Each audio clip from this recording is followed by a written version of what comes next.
નમસ્કાર, વડોદરા લાઈવ 24/7 માં આપનું સ્વાગત છે। વડોદરા શહેરની એમએસયુની ફેકલ્ટી ઓફ પરફોર્મિંગ આર્ટ્સમાં સ્પોર્ટ્સ ડેની કરાઈ સફળ ઉજવણી।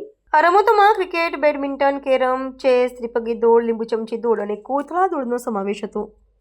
દરેક રમતને સફળ બનાવવા માટે કોર્ડિનેટર્સે તેમના જવાબદારીભર્યા અને નૈપુણ્યપૂર્ણ આયોજન દ્વારા મહત્વપૂર્ણ યોગદાન આપ્યું। રમતગમતના કોર્ડિનેટર શ્રી જનક જાસકિયા તથા કાર્યક્રમના સહસંયોજક તરીકે ડોક્ટર દીપક સોલંકી અને મુખ્ય સંયોજક તરીકે ડોક્ટર નીતિન પરમારે પ્રભાવશાળી આયોજન કર્યું। ફેકલ્ટીના ડીન પ્રોફેસર ગૌરાંગ ભાવસારે તમામ ખેલાડીઓ, સહયોગીઓ અને વિદ્યાર્થીઓના ઉત્સાહની પ્રશંસા કરી હતી અને સ્પોર્ટ્સ ડેની સફળતા માટે તેમના યોગદાન બદલ આભાર વ્યક્ત કર્યો હતો। આ રમતોમાં નવું શીખવાની સાથે ખેલ કૌશલ્ય, મૈત્રી ભાવના અને ટીમવર્કના મૂલ્યો જે વિદ્યાર્થીઓના સર્વાંગી વિકાસ માટે મહત્વપૂર્ણ છે। વિદ્યાર્થીઓને તમામ કર્મચારીઓનો જેમણે રમતગમતના દિવસને યાદગાર બનાવ્યો। નમસ્કાર, ફેકલ્ટી ઓફ પરફોર્મિંગ આર્ટ્સમાં આજે સ્પોર્ટ્સ ડેનું આયોજન કરવામાં આવ્યું છે।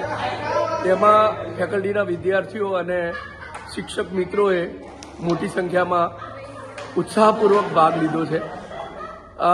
ફેકલ્ટીમાં આજનો આ એક ઉત્સવ એ વિદ્યાર્થીઓ અને શિક્ષકોમાં સ્પોર્ટ્સ પ્રત્યે જાગૃતિ આવે એ માટે આ કાર્યક્રમનું આયોજન કરવામાં આવ્યું છે।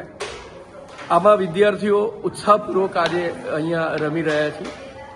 હું professor Gaurang Bhavsar, dean faculty of performing arts.